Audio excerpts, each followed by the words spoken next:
headlines for tonight. The Malacanang Palace has no plans yet on filing a case against Senator Amy Marcos' accusation to the president. House Speaker Boji details Saldico to go home and provide evidences to prove confession videos.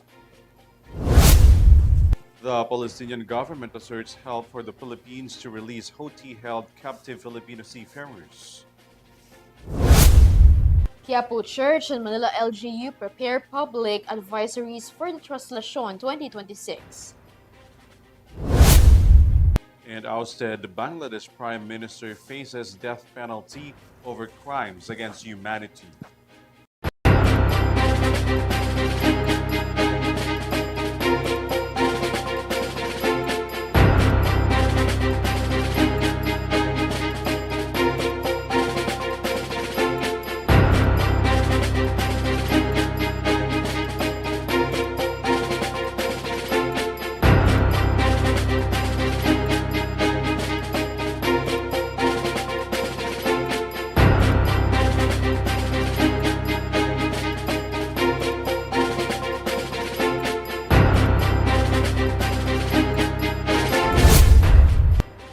Good evening, bringing you the latest news for tonight. I am ALVIN PELOBELLO. And I am KRIZZA Lopez. This is Eurotv News. Thread the details on our broadcast. Malacanang Palace dismissed plans to immediately hold Senator Amy Marcos accountable for accusing the first couple of using illegal substances. But press officer Attorney Claire Castro stated it as depend on the law enforcement agency to investigate. Her statement constitutes a form of destabilization against the administration. Here's the report. Despite Senator Amy Marcos' accusation against her brother, President Ferdinand Marcos Jr. and First Lady Liza Araneta Marcos regarding their alleged use of illegal substances, the palace says it currently has no plans to hold the senator accountable for her claims. As of now, we do not have any plan of making any legal action against her. So let's just wait. During a rally of the religious group Iglesia ni Cristo, Senator Amy Marcos claimed that the president and the first lady had long been using illegal substances. Political analysts said the senator's accusations reflect an act of destabilization against the current administration. Palace Press Officer and Undersecretary Claire Castro stressed that it is up to the Department of Justice and the Office of the Ombudsman to decide whether to investigate the senator's statement. Undersecretary Castro also hit back at allies and supporters of Vice President Sara Duterte who are calling the President Marcos to resign. According to her, the President has no intention of stepping down from his position. Po bang i-memorize ito? Lahat naman yata ng supporter ng Vice Presidente ang nais ay paalisin sa pwesto ang Pangulo. Bakit? Para pumalit ang Vice Presidente? So, option ba ito? The President is still working and keeps on working for the country. Castro insisted that such calls are merely tactics by destabilizers to divert the public's attention from the real issues and protect those truly involved in the corruption. Para mailihis ang issue tungkol sa talagang nasasabing sangkot dito. Mga sangkot na nanais na makaligtas at makalusot. Meanwhile, House Majority Leader Sandro Marcos, the president's son, has also responded to Senator Amy's accusation. He said the senator's remarks were not the behavior of a true sibling, adding that it is painful to see how far she has gone in accusing his father, including spreading lies aimed at bringing down the administration. He firmly denied the senator's allegations against his parents, calling them baseless. Senator Amy responded that she is willing to undergo a DNA test provided that the first family also submits to a hair follicle test. On the other hand, Chairman Emeritus Dr. Jose Antonio Guisha reiterated President Marcos' negative drug test results from 2021. He said officials from the Senate Hospital had already confirmed that the president tested negative for illegal drug use. Guisha added that the senator's accusations are nothing but loud loud, baseless noise. He challenged Senator Amy that if she is truly serious about her allegations, she should present solid evidence. Meanwhile, the Kabataan Party List commented on the Marcos family's feud, saying it is a clear example of why public office should not be treated like a family business. The group continues to call for a strict ban on political dynasties. This is KRIZZA Lopez for Eurotv News. The House leadership call on resigned Congressman Saldico to return to the Philippines and present his evidence to the court to substantive his confession videos. Saldico has been out for the Philippines since July 19, 2025, reportedly for his medical needs. Mia Layagin has the report. Di na ako mananahimik, ilalabas ko ang lahat ng katotohanan. May resibo, may ebidensya, at may pangalan. This was the strong-willed statements of resigned Ako Bicol Party List Representative Saldico as he breaks his silence amid the budget insertion and corruption scandal. Since the flood control issue broke out, Co's name were among the lawmakers tagged in the controversial congressional insertion and project kickbacks as he was then House Committee Appropriations Chair. Last week, Co released a 3-part video series where he revealed his knowledge and revelations regarding the alleged 100 billion pesos insertions in the 2025 General Appropriations Act or GAA. Co said that while he is aware of the public's rage against him over the corruption issue, he revealed that budget insertions in the 2025 GAA is allegedly ordered by President Ferdinand Marcos Jr. himself. He also emphasized that him in silence and in hiding is under someone's orders as well. Pero habang papauwi na ako, tinawagan ako ni dating Speaker Martin Romualdez at sinabihan, "Stay out of the country. You will be well taken care of as instructed by the President." Noon naniniwala pa ako sa kanila, kaya't hindi ako bumalik. Tumikom ang aking bibig, sumunod ako, pero ang hindi ko alam, ang ibig pala nilang sabihin sa aalagaan ka namin ay gagamitin ako bilang panakipbutas sa kanilang kampanya laban sa korupsyon. Aside from video confessions where he explained his role on the budget insertion scandal, he also disclosed the projects under the budget insertions as well as photos of the luggages of money allegedly given to Marcos. The Malacanang Palace have denied these allegations and that Marcos will not dignify these accusations of Co. Fellow lawmakers have also refuted Co's confessions and encouraged him to come home and prove his accusations, with House Speaker Faustino Boji D urging him to do so. Since his assumption of the post, D have cancelled Co's travel authority to force him to come home and face his own accusations, like other lawmakers linked in the scandal who have already explained their side and coordinated with the Independent Commission for Infrastructure's investigation. D said that they have coordinated as well with the Department of Justice and Department of Foreign Affairs to cancel Co's passport. D criticized Co's courage to release the video but still refuses to come home. The speaker argued that video confessions is not enough if he will not come home and prove the allegations with actual evidence and a testimony under an oath. He said that the Congress will coordinate with the authorities should Co request an additional protection as long as he will come home and testify. D also stands in solidarity with the public's outcry towards transparency and accountability amidst corruption issue in the country. This is Mia Layagin for Eurotv News.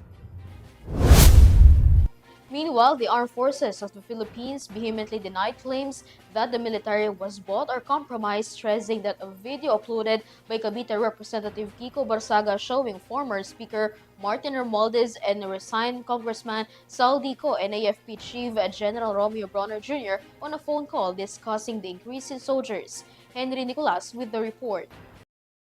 More will be coming. This was the caption of Cavite Representative Kiko Barzaga after uploading a video on his social media showing a past video call conversation between former House Speaker Martin Romualdez, Ako Bicol Party List Representative Saldico, and Armed Forces of the Philippines Chief of Staff General Romeo Bronner Jr. On the said video, Bronner is on the line while Romualdez mentions to him that the AFP is the top priority in the 2025 budget to increase the subsistence allowance of military personnel. We committed that the subsistence daily allowance from 150 to 350 has not only been affirmed but has been approved and is being signed right now, and we will ratify the bicameral report this afternoon. So Please tell them that In a statement released by the House of Representatives on March 15, 2025, President Ferdinand Bongbong Marcos Jr. signed Executive Order Number 84, which ensures the welfare of uniformed personnel. Romualdez then said the adjustment aligns with the administration's goal of uplifting the morale of uniformed personnel and ensuring that they receive adequate support for their daily needs. According to a statement from the AFP, the conversation took place in 2024 where Congress approved the long overdue increase of the subsistence allowance of AFP personnel from 150 to 350 pesos. The AFP vehemently denied that accusations of they called twisted tactics of the stabilizers who claimed the armed forces were allegedly bought, controlled, and compromised. The AFP said this narrative is false, reckless, and deeply disrespectful to the men and women in uniform. In 2023, President Marcos personally asked Bronner on how the government could help the troops, and Bronner mentioned the need to increase their allowance because it was no longer sufficient for their daily meals. Marcos replied at the time that they would work on it. Ilocos Norte Representative Sandro Marcos then coordinated with Co and Romualdez to ensure or secure the commitment in the 2025 budget. The allowance was reportedly approved and went through the legislative channels anchored on the needs of the soldiers. The AFP stated that no political bargaining or exchange of favors occurred, and most importantly, the integrity of the armed forces was not compromised. The AFP reiterated that no politician can dictate to the organization and their integrity, adherence to the Constitution, and loyalty to the Filipino people remain. They stressed that the dignity, loyalty, and courage of Filipino soldiers cannot be bought, not now, not ever. This is Henry Nicolas for Eurotv News. More than 5 months after the Liberian flag bulk carrier MV Eternity Sea was attacked and sunk by Houthi militants in the Red Sea, Foreign Affairs Secretary Maria Teresa Lazaro announced that the Philippine government is intensifying negotiations with countries for the immediate release of the 9 Filipino crew members still held captive. More from this report. Among the long-withstanding issues in the country is the issue of its justice system, seemingly having difficulty in punishing public officials with cases as they can Tikilusang Mayo 1 or KMU has announced that it will launch a major national protest against government corruption, together with various organizations.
Among the long-withstanding issues in the country is the issue of its justice system, seemingly having difficulty in punishing public officials with cases as they can immediately hide overseas. In the case of former Banban Tarlac Mayor Alice Guo, she was able to hide and jump from country to country,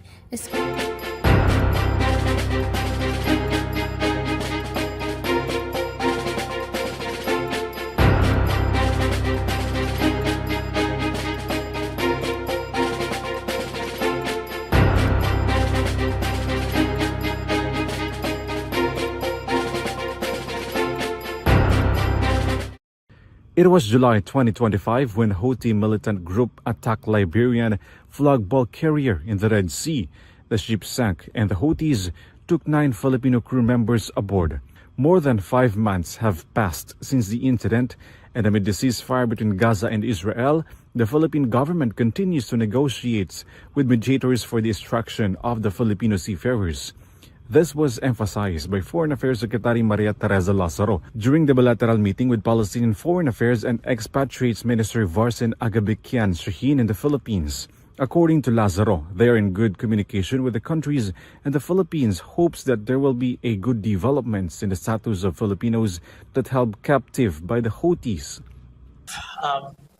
Certain countries in the GCC that have been helping us, assisting us in extracting these people and bringing them back to the Philippines. We are hopeful, and we have had very good relations with many of these countries. I cannot just divulge the negotiations and the discussions, but I think it's, I was just informed by the foreign minister concerned that something positive will come out in the coming days. On the Palestinian side, Minister Shaheen assured that they will provide the necessary support for the Philippines, assuring the immediate release of the Houthi captives. And in whatever capacities we have, we will not shy away from extending that help and support. So yes, if there's anything that we can do, we will do it. In conjunction with the first visit of the Palestinian minister to the country since the establishment of the diplomatic relations between the two countries in 1989, the Philippines and Palestine agreed on a deeper cooperation. The Philippines, for its part, affirmed its continued support for the two-state solution as part of its more than 30-year-old diplomatic relations for Palestine. The issue of Palestine, two-state solution, and other aspects of the state of Palestine is very important to many of our ASEAN member states, particularly to most of our ASEAN member states. So it has always been a statement of support coming from ASEAN. This is ALVIN PELOBELLO for Eurotv News. Dakilusang Mayo Uno, together with the Working People Against Corruption and allied groups, announced a major national protest at Luneta on November 30, 2025 to condemn excessive and systematic corruption and demand the removal of President Marcos Jr. and Vice President Sara Duterte from office. Graciela Corazon reports. Dakilusang Mayo Uno or KMU has announced that it will launch a major national protest against government corruption, together with various organizations of the Filipino workers under the Working People Against Corruption or WPAC in response to the worsening corruption in the government. The protest will be held at Luneta on November 30, 2025 to call for the removal of President Ferdinand R. Marcos Jr. and Vice President Sara Duterte from the office, saying they are merely diverting the public attentions from the alleged deep and widespread corruption in the country, which both camps allegedly benefit from.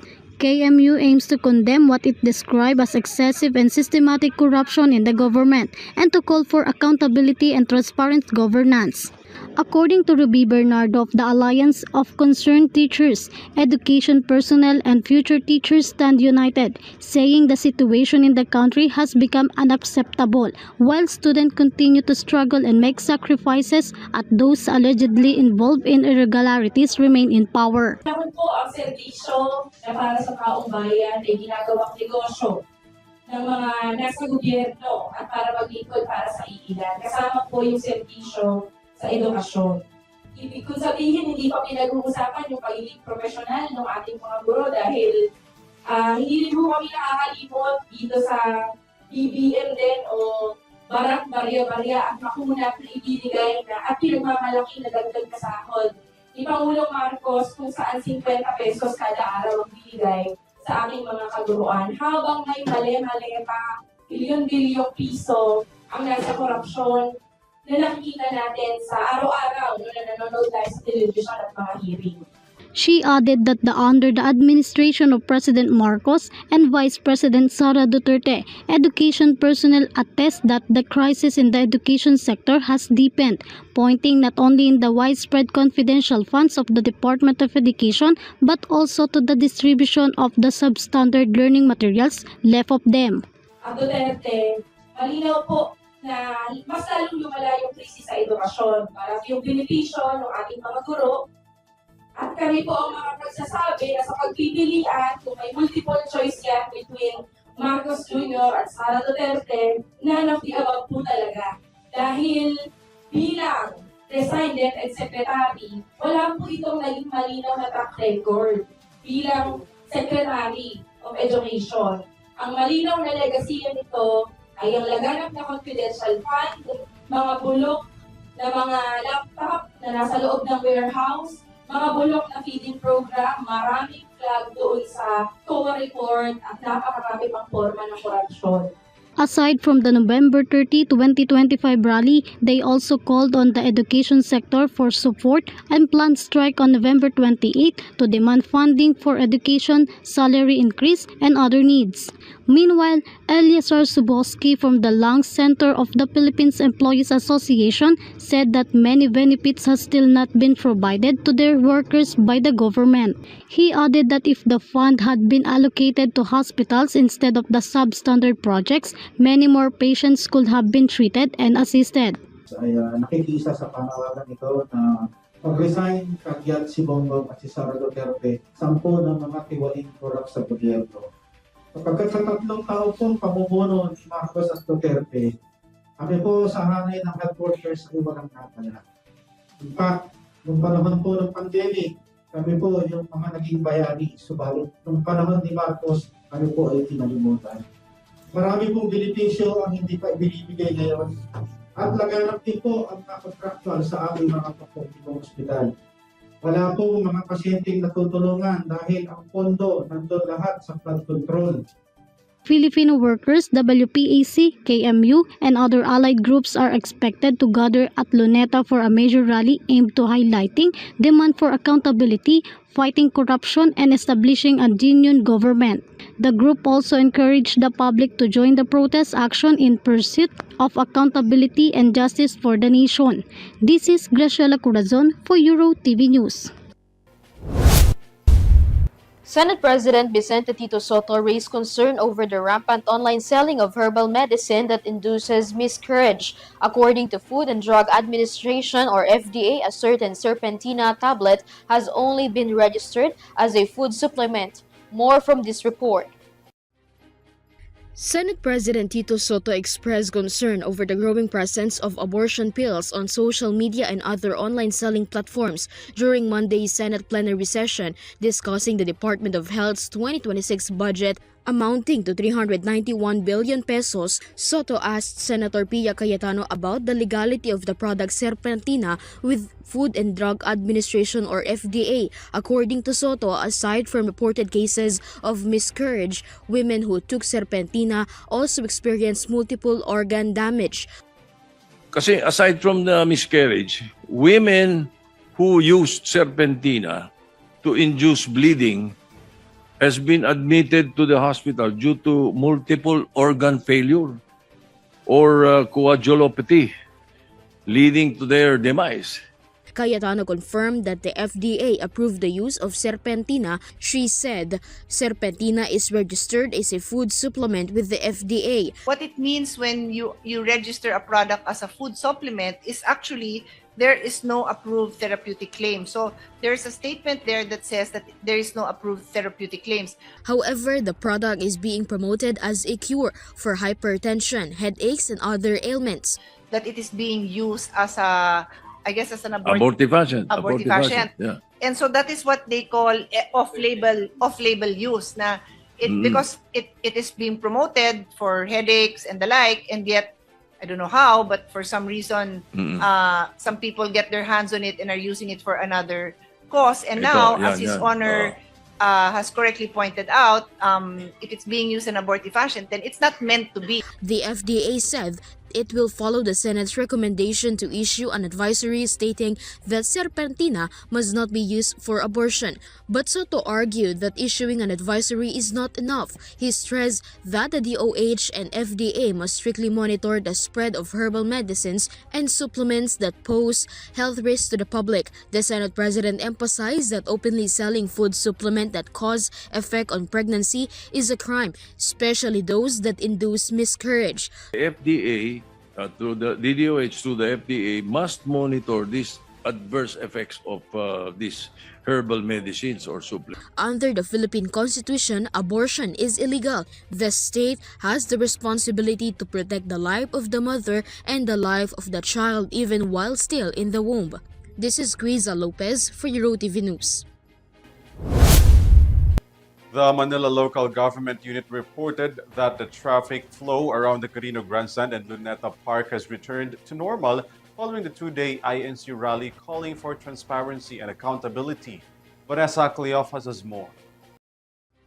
The wide-open grounds of Quirino Grandstand and Luneta Park in Manila are now clear and spacious. This follows the two-day peacefully rally organized by Iglesia ni Cristo for their call for transparency for a better democracy and an end to the widespread corruption in the country.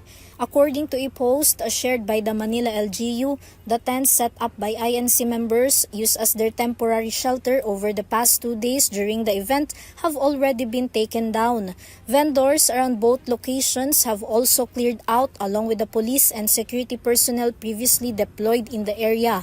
The Manila local government stated that the Department of Public Services immediately carried out a sweeping operation at Quirino Grandstand and Luneta to maintain a clean, safe, and orderly environment for visitors. Meanwhile, Manila LGU did not expect the INC's peaceful rally ended in just 2 days, despite their earlier announcement that it would run for 3 days. Because of this, face-to-face classes at all levels in both public and private schools in Manila remain suspended today. Students, however, will return to in-person classes tomorrow. This is Vanessa Cleophas for Eurotv News.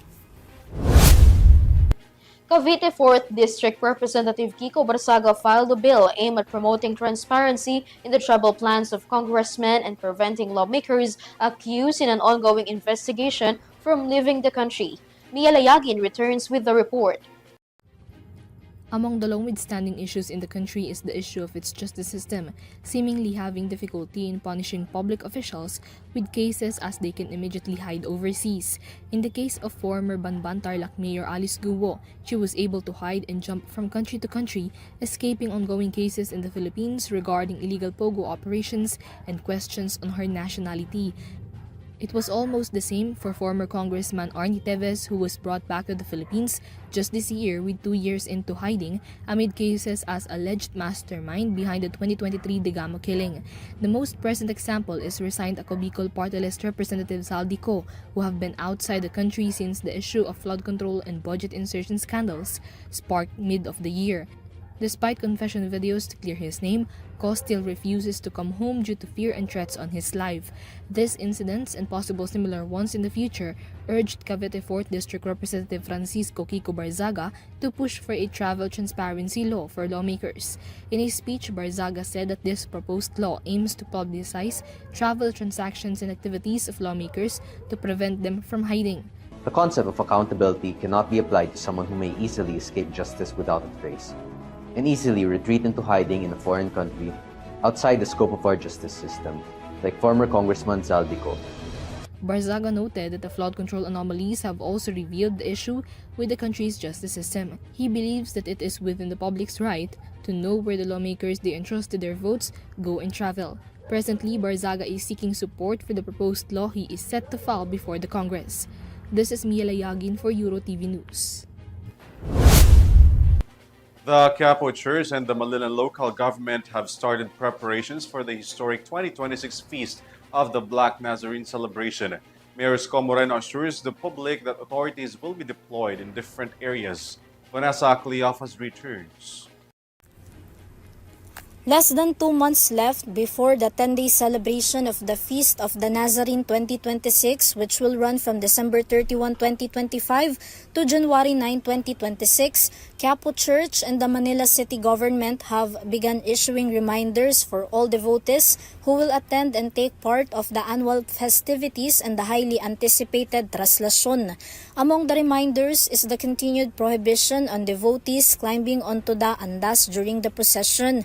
Wiping clothes or towels on the image carrying the cross and pulling the rope will be allowed, but kissing the image of the Black Nazarene remains prohibited. Attendees of the procession are also strongly advised to wear face masks and to refrain from joining the traslasyon if they are feeling unwell. All forms of vending will be banned along the procession route. The display of flags and banners bearing any symbols is also not permitted. Drones is prohibited except for those operated by authorities.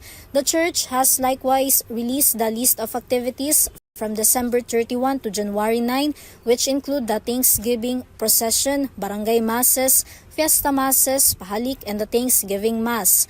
Manila Mayor Isko Moreno Dumagoso assured the public that the Manila Police District or MPD is prepared to secure the city throughout the duration of the activities. He added that the MPD may deploy additional police personnel if more security is needed during the celebration. The mayor also noted that other uniformed personnel from the national government will help maintain order during the Feast of the Black Nazarene. Meanwhile, the route of the Andas will remain the same as last year, passing through 18 national roads starting from Quirino Grandstand ending at Quiapo Church. Quiapo Church expressed its hopes for a solemn, orderly, and safe Feast of the Nazarene 2026. The church urged devotees to focus more on worshiping the Black Nazarene rather than climbing the Andas. This is Vanessa Cleofas for Eurotv News. Major local government units in Metro Manila are set to intensify the use of solar photovoltaic system in government offices as they sign a partnership with the Department of Energy. Catherine Landicho tells us more. 9 local government units or LGUs in Metro Manila have formally partnered with the Department of Energy to strengthen the implementations of energy efficiency measures and the use of renewable energy in public offices. During the signing ceremony of the Memorandum of Agreement or MOA on Monday, the cities of Pasig, Taguig, Quezon City, Manila, San Juan, Valenzuela, Mandaluyong, Pasay, and Navotas signed on as DOE partners in promoting more economical and modern energy practices within local governments. Under the agreement, the LGUs will intensify the installations of solar photovoltaic system in government buildings, use energy-efficient lights and appliances, and adopt other measures that will help minimize excessive electricity consumption. According to the DOE, these initiatives are expected not only to improve the delivery of public services, but also to significantly reduce operational costs for the LGUs. The savings generated may then be directed toward essential programs and projects that will benefit more residents. This initiative aligns with the President's directive for the government sector to serve as a model of prudent use of public funds and adaptations of modern energy technologies. This is Catherine Landicho for Eurotv News. Ousted Prime Minister Sheikh Hasina was sentenced into a death penalty by Bangladesh tribunal yesterday on 3 counts of crimes against humanity for ordering a deadly crackdown on a 2024 student-led uprising. More from Son Santiago. We have decided to inflict her with only one sentence, that is sentence of death. This was the immediate reaction of the people, including families of victims, in a Bangladeshi courtroom after ousted Prime Minister Sheikh Hasina was sentenced to death on 3 counts of crimes against humanity yesterday. The verdict was issued by the International Crimes Tribunal in Dhaka, the country's capital, after Hasina was found guilty of ordering a deadly crackdown on a student-led uprising last year. During the month-long trial, prosecutors argued that Hasina directly instructed security forces to use lethal force to suppress the nationwide protests. Hasina did not appear in the tribunal and was represented by a state-appointed lawyer, as she has been living in exile in India since fleeing in August last year during the peak of the uprising.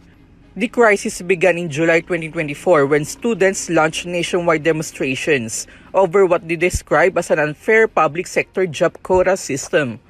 The protest quickly escalated into a broader anti-government movement marked by violent clashes.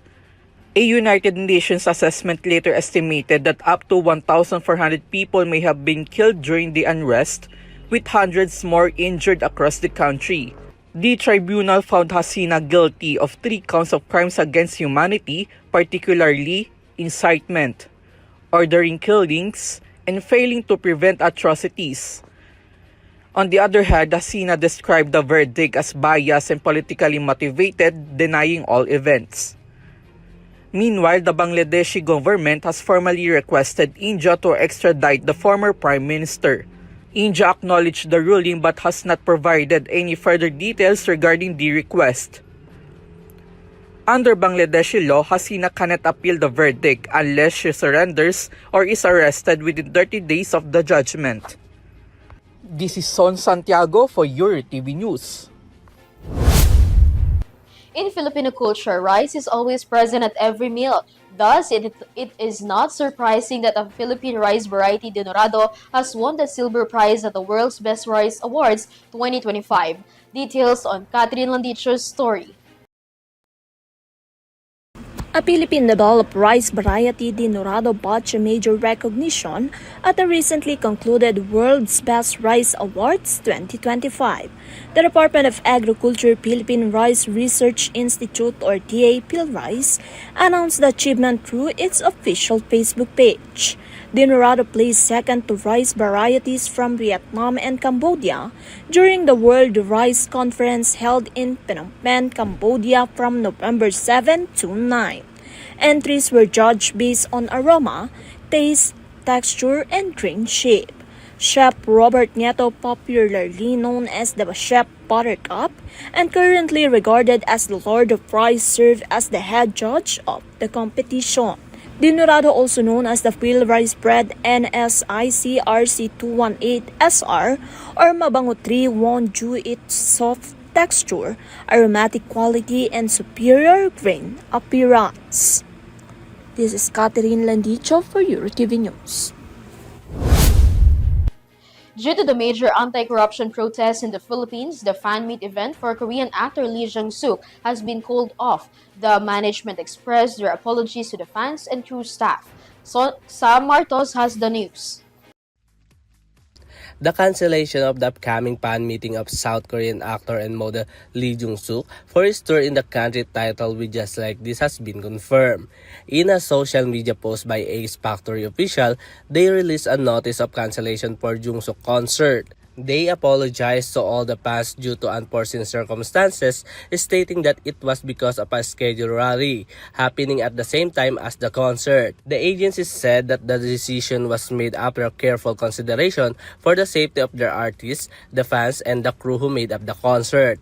They also sincerely expressed their hope that Lee Jung-suk will be able to meet his fans again in the near future. Meanwhile, With Just Like This concert of Jung-suk was originally set to take place on November 30 at the Araneta Coliseum. This is Sam Martos for Eurotv Showbiz News. And that's the latest news for tonight. You may visit eurotvph.com for more news and information. Once again, I am KRIZZA Lopez. You can also catch our live broadcast through our social media accounts and via Pinoy Stream channel. I am ALVIN PELOBELLO. Thanks for joining us. This is Eurotv News Trend. Stay safe and have a good night, everyone.